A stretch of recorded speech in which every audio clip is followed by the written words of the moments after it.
back, y'all. It's another episode of the Please Do Tell podcast, and I am your homegirl, Ronnika. So that means that you, since you're watching it, you're my homie now.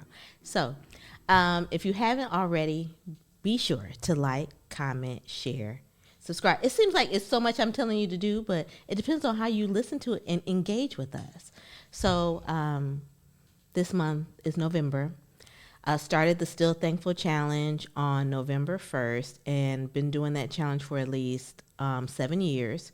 So this year we're going to do I'm doing strictly video. And when I say my good people, my homies is on social media giving the Still Thankful Challenge love. So if you are looking to be a part of the challenge, you can find me on all social media, but you can also search the hashtag Still Thankful, STEELE thankful.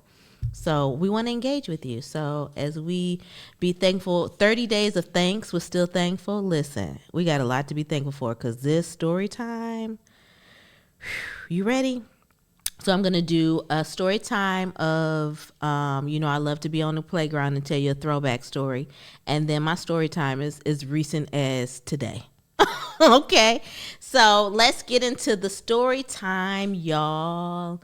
Okay, so back on the playground, let me tell you what happened a few years ago, and then you'll see how this theme just all ties together. But if you haven't noticed already, the theme for this month is being thankful, okay? So I was laid off. I think I told you all this about me working in Dallas and then moving back to Michigan after being laid off from my full-time job as an archives manager. And so a lot was going on that summer. I got laid off. I decided to move back. And then my best friend said, hey, my mom has a timeshare. Let's go to Barbados. Or I could take one person to Barbados. And so with my other friends knowing that I was just released from my job and now I was on unemployment, I needed a win. So we went to Barbados. We had an amazing time. And I want to say it was even in October of 2015. We went to Barbados. I was actually communicating with people back in Michigan about a potential job that would be coming down the pipeline possibly. And so I needed that Barbados trip with my best friend Chantel. So we went to Barbados. And living in Ben Harbor is so hard. It's really hard to get in and out through the airport. So this October, I decided to take the shuttle service. So I parked my car. So the shuttle service, because I was flying in from Barbados, I had missed the last shuttle for the night. So can you imagine? It's like 11 o'clock at night in Chicago, and I'm in O'Hare Airport waiting for the shuttle at 5 o'clock in the morning. So I'm literally having to stay up for 6 hours with my bags because you can't sleep or anything like that. And just so I can get on this shuttle, this was really before Uber was even popping. So I had to wait for the shuttle, got on the shuttle, got to my car wouldn't start. Said, oh, okay. I just had this amazing trip. So my best friend Chantel was living in New York at the time. So we had already went our separate ways. So I was in Chicago by myself and she had already been back in New York. And there I was just sitting there waiting for roadside service to come. They finally came, gave me a jump. They said, oh, it's probably your battery. I said, okay, well, just make sure I get on the road. So since you heard me say I had to stay up all night with my bags and get on that shuttle bus and then get back to my car. So I'm exhausted. I get on the road from Indiana because I caught the shuttle in Indiana. And I'm driving down I-94. I had just passed the New Buffalo exit. I had on cruise control, and a state trooper pulls me over. I had Texas plates at the time. This was, it was just, I was just outdone. And he said, well, where are you traveling to? Home, Michigan. He said, yeah, well, you're going in the right direction. I said, home is Michigan. Well, why do you have Texas license plate? I just moved here. I just moved back here. Well, why is your luggage in your trunk? I said, oh my gosh, what is happening here? I'm exhausted. So why was I pulled over? Let's just start there. But knowing that, because I was reading the local newspaper around that time, that there was a lot of transporting of goods through I-94. And I know it was especially from the South, so they were probably pulling over everybody that looked like me that was coming from South. I don't know, but I just remember him saying that, do you have your license or registration? I remember going live on Facebook because Sandra Bland had just, that whole murder had just happened, or the incident with Sandra Bland had just happened, and I was terrified, exhausted. He eventually let me go, and I just remember crying on the way home, because I just said, I just got off of this great trip. My car wouldn't start. Get the car back running. And then I get pulled over by the police just because I have out-of-state plates. And even after that, that's when I started the Still Thankful Challenge, because everything that happened that year, like the layoff, the sleepless nights, because I absolutely hated that job, and to know that there was still, I knew that something amazing was about to happen for me. I couldn't even be upset. I was frustrated, but just know that that was like 7, 8 years ago. And so much has happened since then. There's so many new beginnings. So there's going to be highs and lows. Like we can experience those highs. And then we can get to that low of like, what, I don't want that to even destroy what just happened previously to that low happening. So my encouragement to you for this playground is to keep going, keep pressing forward. Because I had to tell myself that 8 years ago, and I got to tell myself that today. So we'll be right back with my full story time.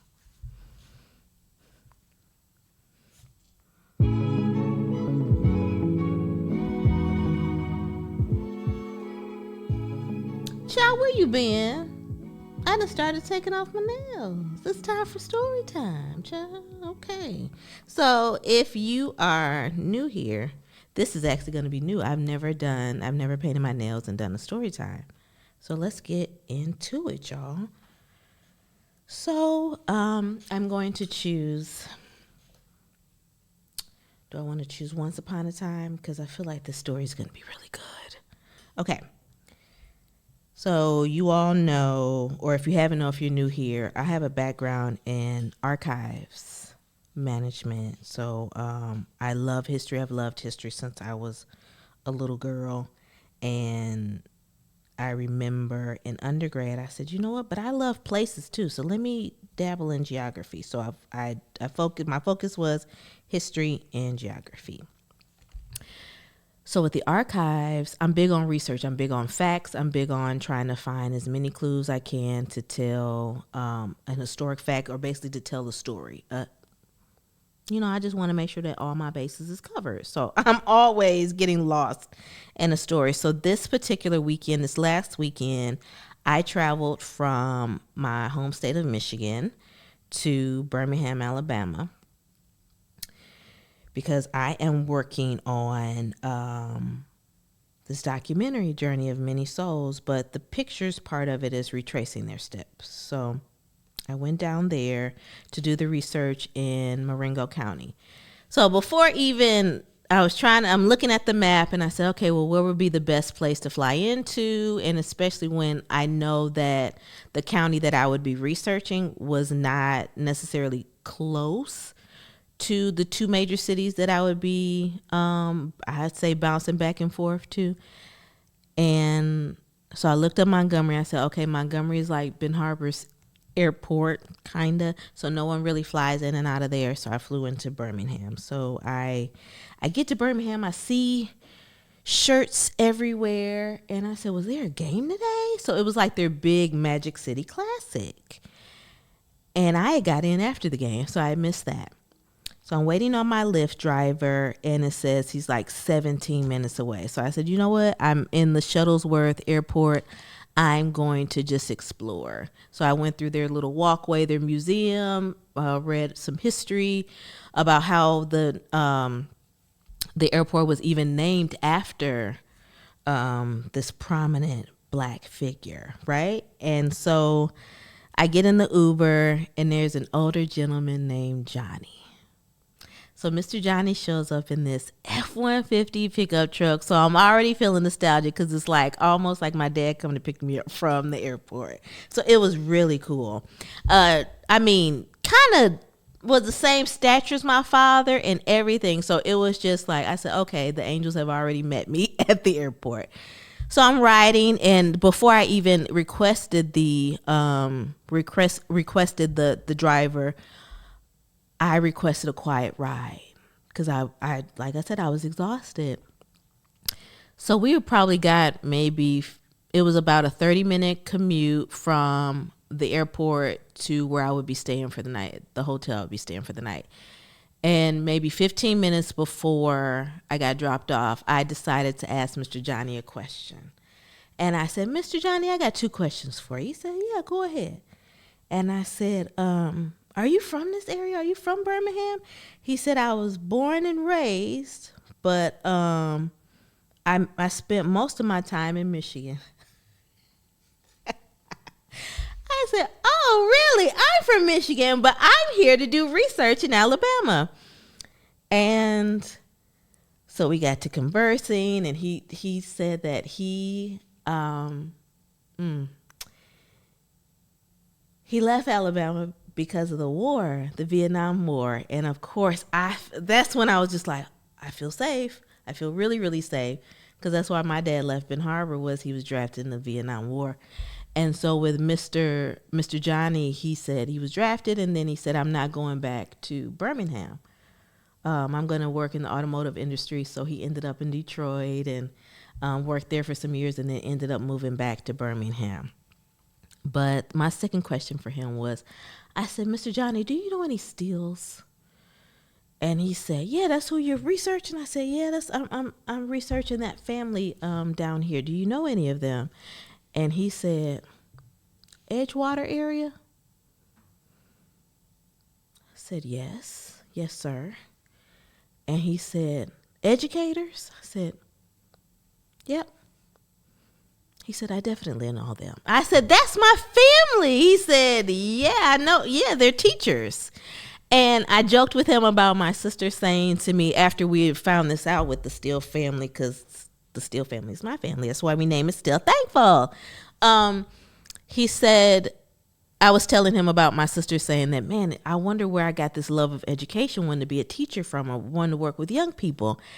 And he said, well, it's in your blood, because boy, were they some educators. And Mr. Johnny drops me off, and he said, that's when I felt comfortable to tell him the full story of why I was there. And he said, there were things that our ancestors did in order to survive. So you have to tell that story. And the sense of peace that came over me when I got out of that truck with Mr. Johnny, and I said, you don't think I'm like just doing too much or just getting too far out there? Or like, what if it's going to open up old wounds? And he said, those stories deserve to be somewhere. They deserve to be heard. Like, I want to know how you got here. You want to know why you got here. It's so many of our stories. So I left Mr. Johnny that night. I was so excited. I ordered food. I didn't really want to eat it. I engaged with a guy, my Uber Eats driver. He was really sweet. He walked, so in the description box, it'll say, leave clear instructions for your driver. I told him, I think his name was Brandon. I'm pretty sure his name was Brandon. I said, Brandon, I'll be the one outside dressed in all black like the Omen. And when he pulled up, he was like, I totally got that Lil' Kim reference.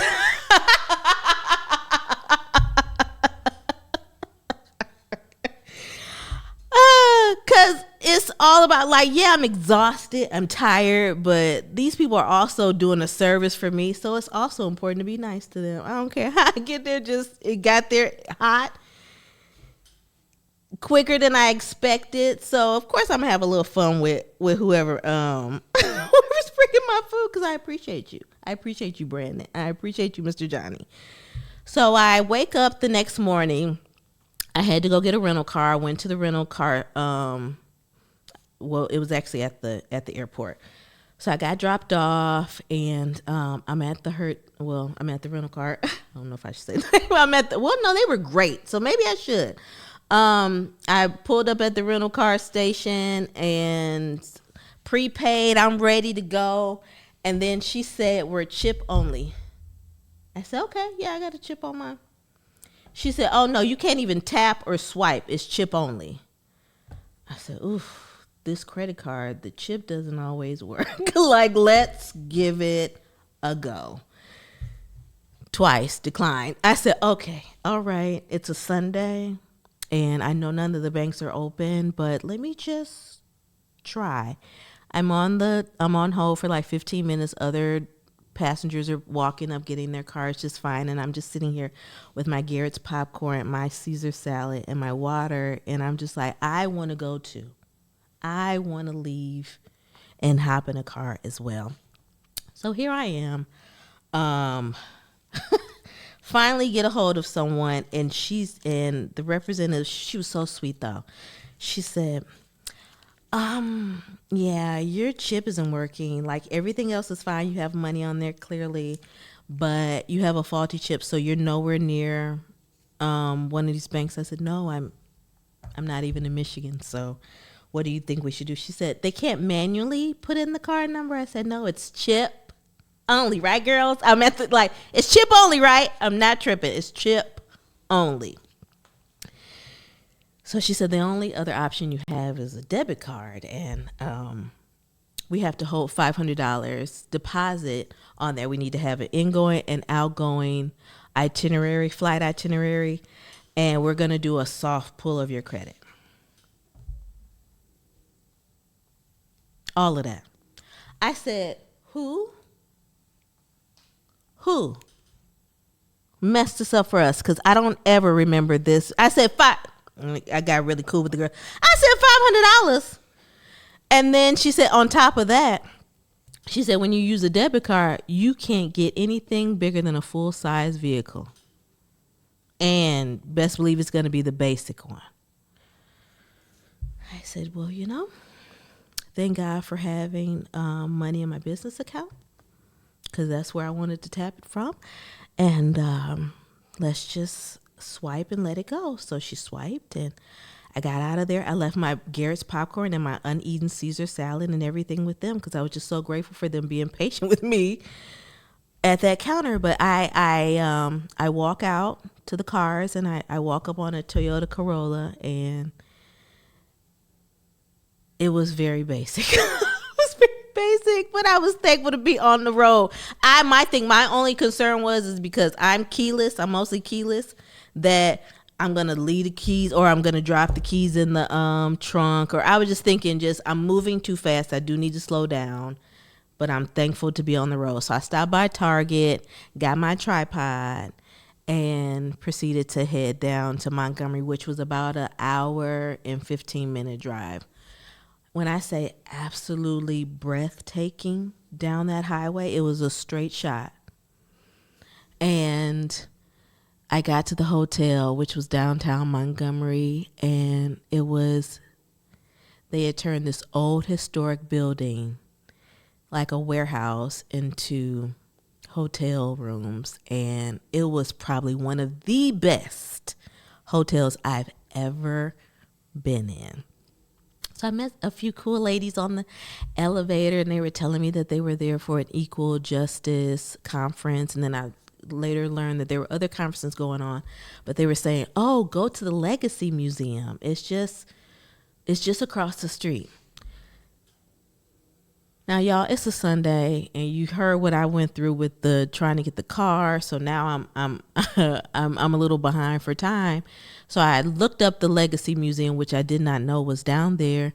which is amazing, which I'll probably get to that probably in another day, because that deserves its own story time. Okay. I get to the museum. The last tour was at 4. I walked in at 4:05, but I had already bought my ticket. So the nice gentleman because you had to go through the metal detectors, and he said, "Oh no, we closed, baby." I said, "No, I already bought my ticket." Then he said, "No, we closed. You ain't gonna get through there in an hour or less than an hour."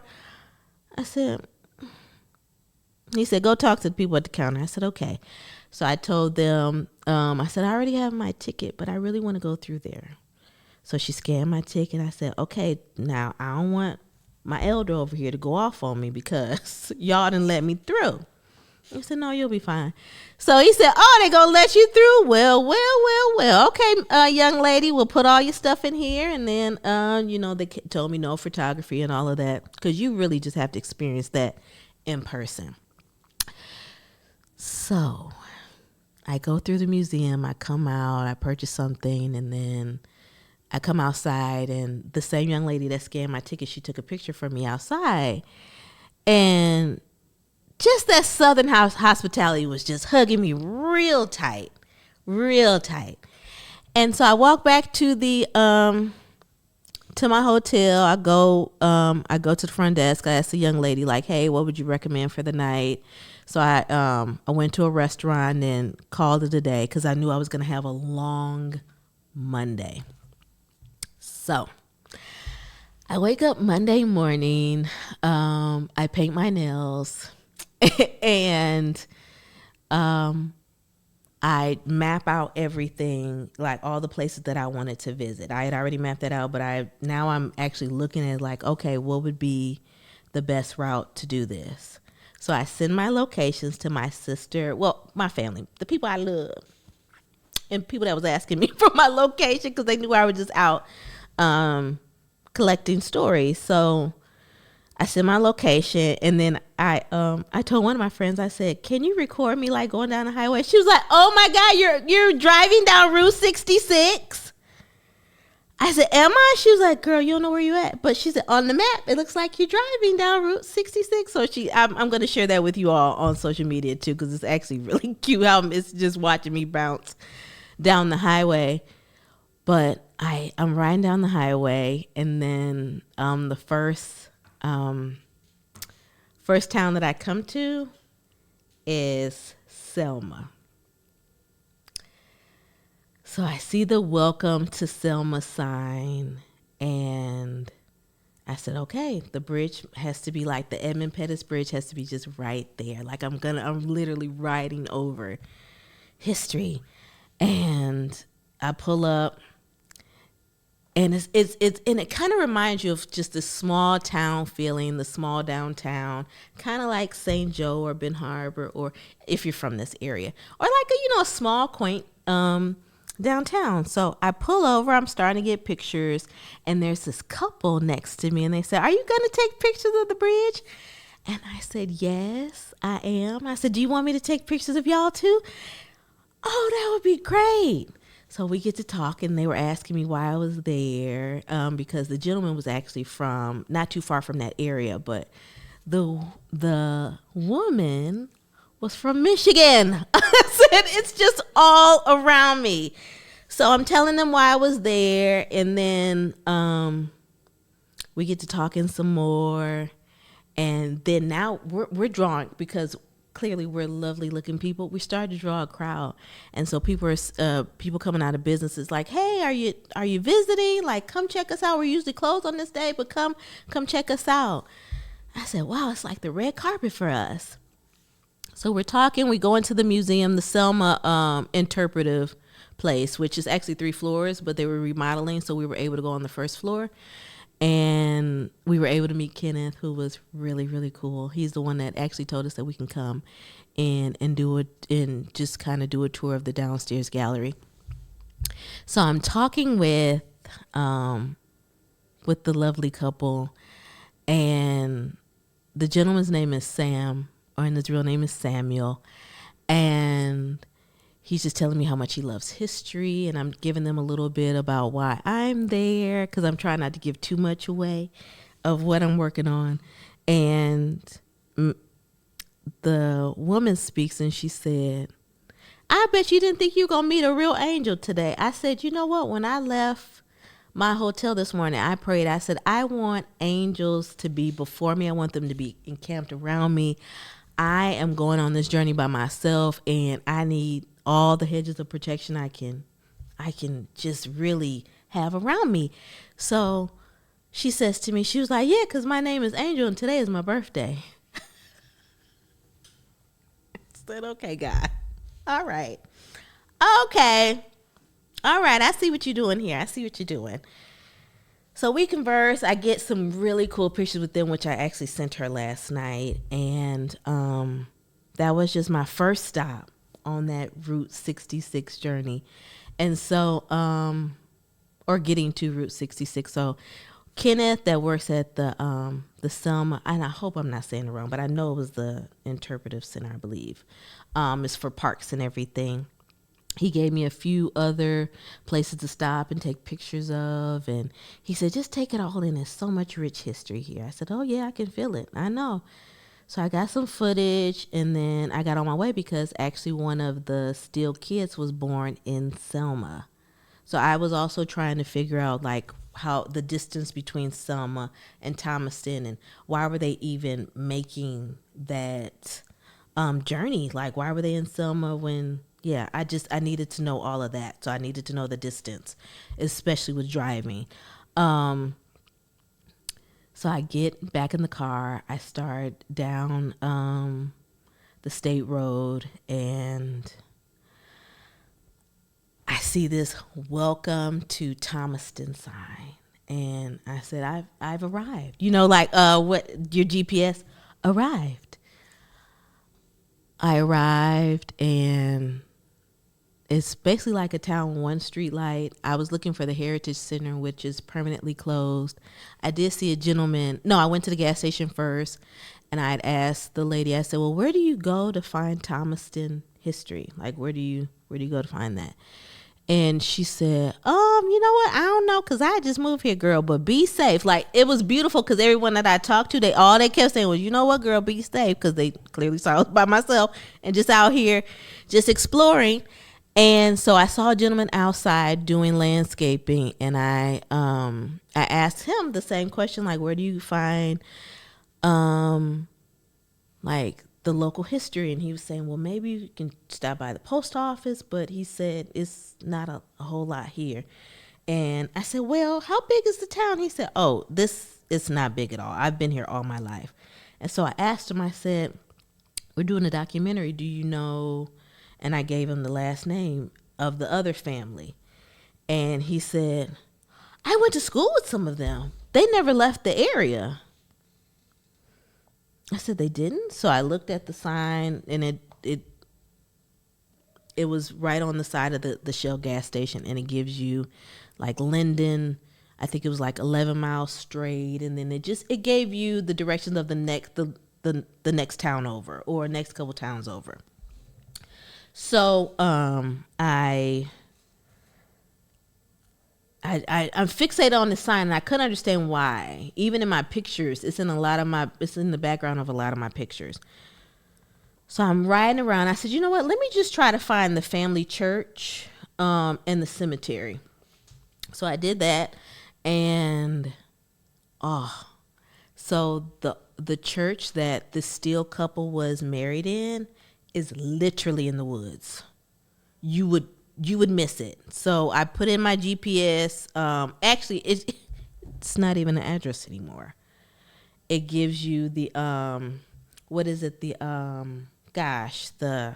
know geography. You know the points. I'm gonna just go by GPS points again. Thank you. Woo, thank you, Jake. Latitude and longitude. Thank you. So it gave me that, and so that's what I had to use to get to that location. It said arrive, and I said, it's just trees. And then there's a dip off, and then here's the church, and then there's a graveyard right next to it. So I'm looking at the graveyard. I'm trying to see if there's any names that I recognize. And then I just start seeing birds, vultures just circling above me. I was like, oh my God, what's happening? What's happening. So I'm like, okay, keep moving so they don't think I'm like roadkill. And then I was like, oh, but do they want to take me out? Because I mean, it's just more start appearing, just circling above me in the rental car. And I'm just like, you're supposed to be doing this. Get your pictures and go. Get your pictures, your footage, and go. So I did that. And I said, you know what? This is enough. This is enough for this area. Let me try to go somewhere else. So I went, GPS got me out of there. And I said, you know, if I can find some other clues, I'm just going to come back tomorrow. So I wasn't paying attention to what the GPS said. It was starting to get late. I was like, I wanted to make sure I got all of my photos at the spots that I had already wrote down. There was one spot I forgot to write down. And because I decided to ignore that GPS, I was listening to God's GPS and literally wrote into the one picture that I needed. And I said, okay, you need to slow it down.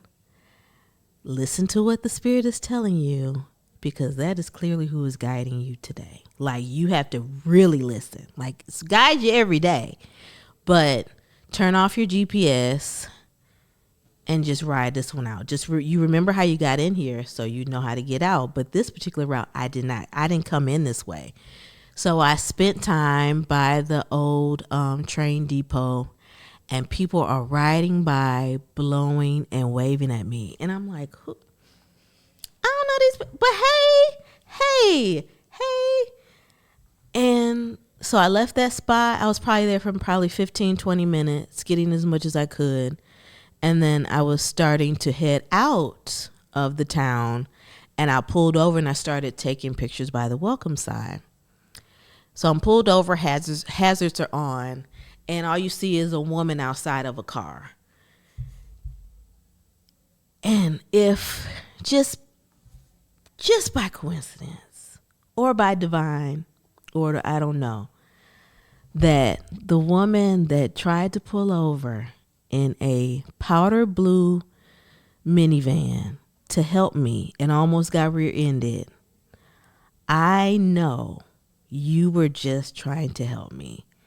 And once you knew that I was okay, you did go down the road, and I know that it was an angry driver behind you and all of that, but whoever that angel was, thank you. So it's starting to get dark. I was like, okay, I don't know where I'm at. I'm in the deep woods. Let me try to get back to downtown Montgomery. So I take Kenneth's advice, and I take pictures of the monuments and the different markers along the way. But it was what a ride. So I'm coming in. I go down to my hotel. Got a few pictures because it was on a Monday, so I had to take pictures of my nails. Hello. And I asked the gentleman at the front desk, I said, okay, I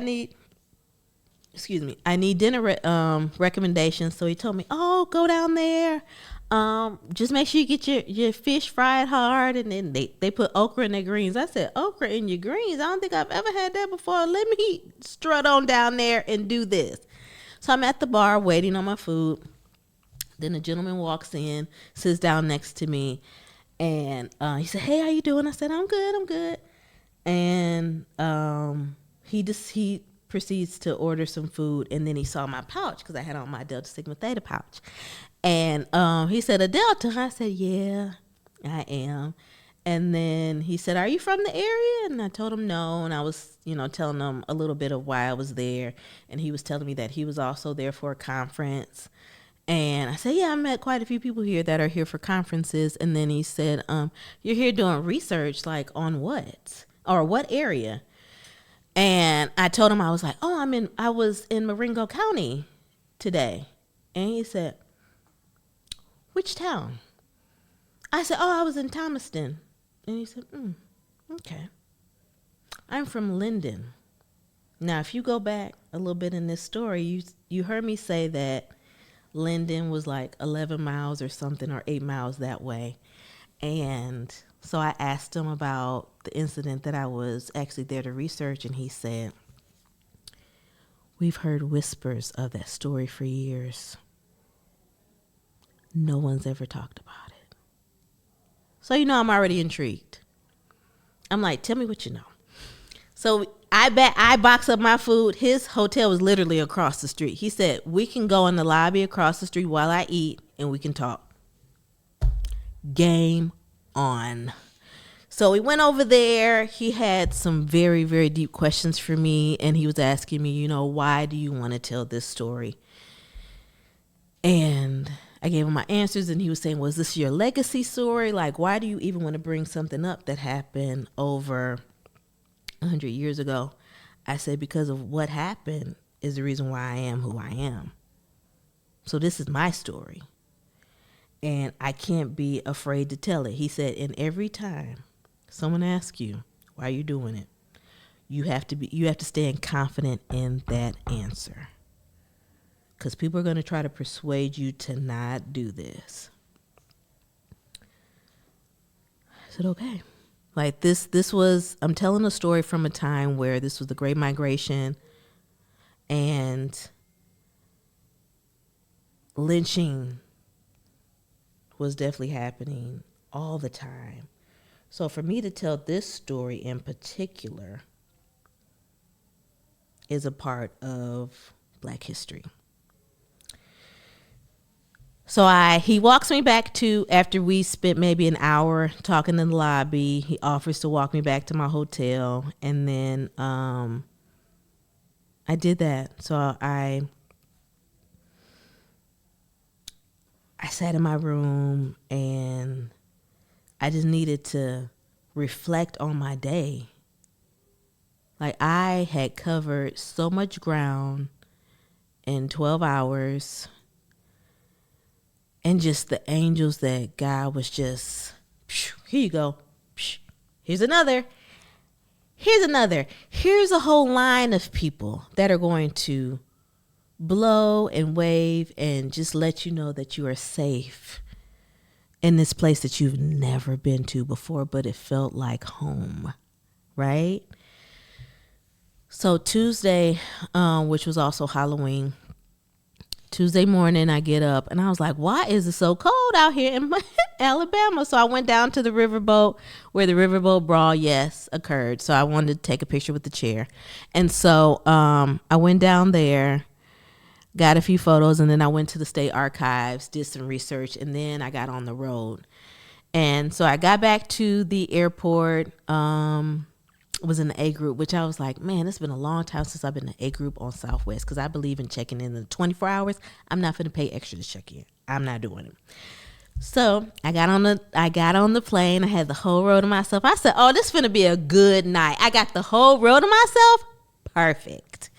We land on time. My Uber driver scoops me up, takes me to the train. The train is on time. I was like, boom, bang, boom. Perfect. Get to my car. Hop in the car.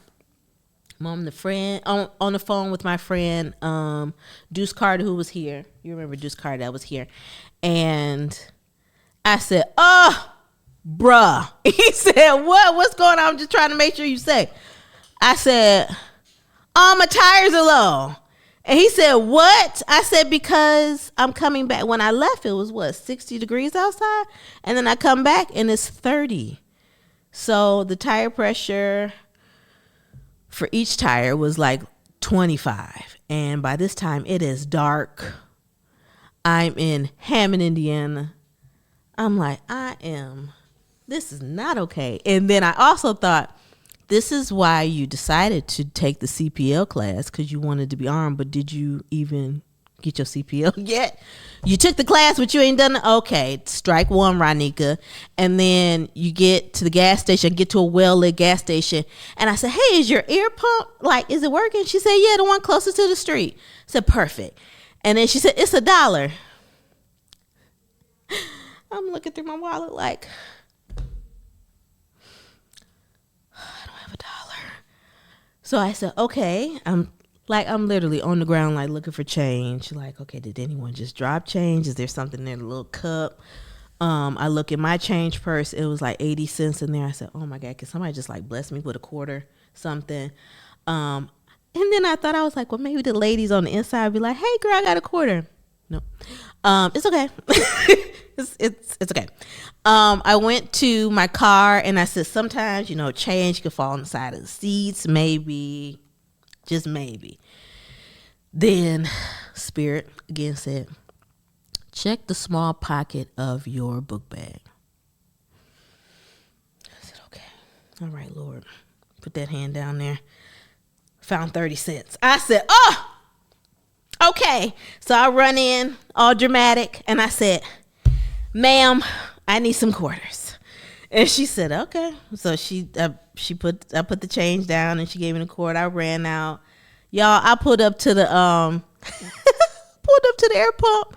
Wasn't close enough. So it wasn't close enough for me to get to the other side of the car and fill it up.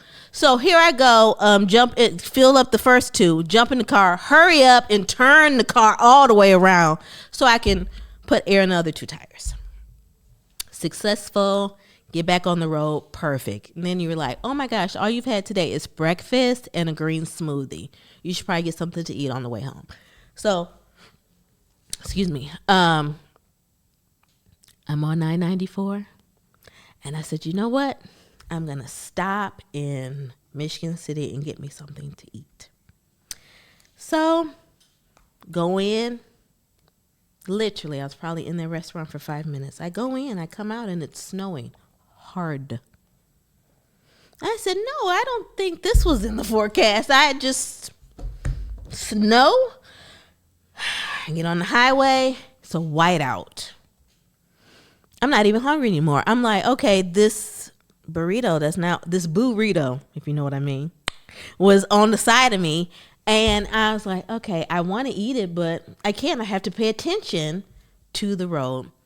We were literally, all of us, semis included, going 25 with our hazards on down 94. And I said, okay, just stay in the middle. You know what? I'm going to just stay behind the semi until I feel like it's safe to go around him. That was probably the longest 3 miles of my life because it was only snowing in Michigan City. And I said, okay, all right. So once I get back to Michigan, it's clear. It's great. I'm grooving again. I was like, okay, I'm finna eat this burrito like as soon as I get home. I'm floating. I'm ready. I get maybe 4 exits from home. Black ice in a construction zone. I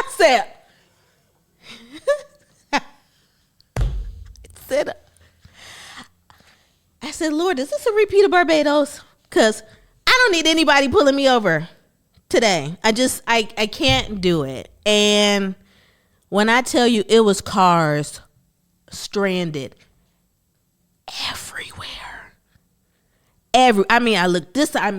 Ambulance, fire trucks everywhere. And I can just feel myself just sliding. I said, okay. Oh, Lord, and I'm like, do I have to do neutral home? Like, what do I need to do? So we are back on hazards. And I stayed in that right lane until I got to my exit. And so I left Hammond, Indiana, 8 p.m. Central Standard Time, 9 p.m. Eastern. I got home at 11 p.m.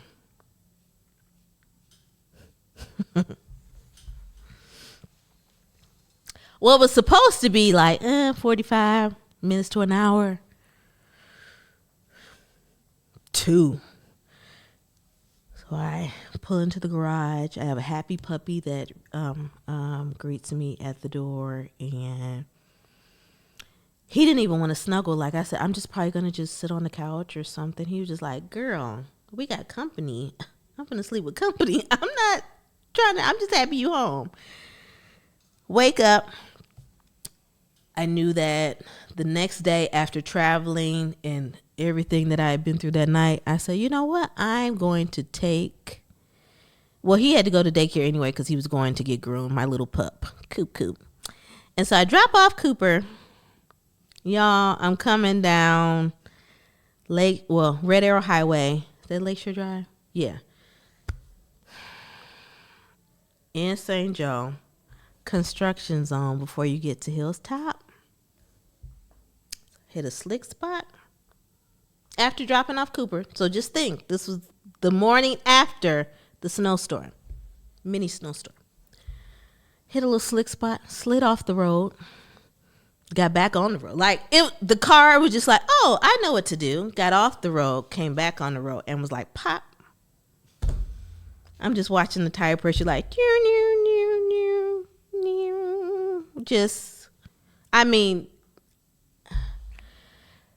that flat tire. I said, wow, you haven't had a flat tire in a long time, girl. Wow. So pull over. Thank God you're safe. Pull over and use that roadside service that you pay for, right? So it says, we'll get you on the road. Do you have a spare? Yeah, I have a spare. Okay, we'll be there. It says an hour to an hour and a half wait. I said, no one else can change this tire? No one else? Friends are calling me. They're worried. I said, I'm okay. I'm just laughing this off because I don't know what I'm supposed to learn from this, but I'm safe and they're on their way. So it went from like 90 minutes to maybe I probably waited for like 30 minutes. Supposed to be in a meeting, all of that. I just told them like, I can't today. I just can't do it. My nice tow truck driver or my nice maintenance guy came and he said, where's your locking lug nut? I said, I'm sorry, what? And he said, to get your tire off, you have a lock on there. I said, okay, let's check the trunk. The bag, I was like, ooh, there it is. Nothing in it. Where's my locking lug nut? Where is it? He said, it's not in there. I said, no, it's not even in the car. I don't touch the tire. Why would I even need to look for it? So I'm on the phone. He's trying to figure out, do I strip what you have? Because he said, because you have a lock on it, it's only for your car. So if I strip it, you're going to have to get all new ones. I said, before you do that, let me call the dealership and see if they accidentally had it or something. Or when I went in, because I had a collision in April and it got fixed in July. So I said, let me call and see if somebody has it. Goose eggs. So he said, well, I probably have something to get it off so we can get you back on the road, but you're definitely going to be on this donut and you only can drive 50 miles per hour. Now, my dealership is 45 minutes away. So to even get there, I had to take the back roads. He said, okay, well, we'll see you tomorrow.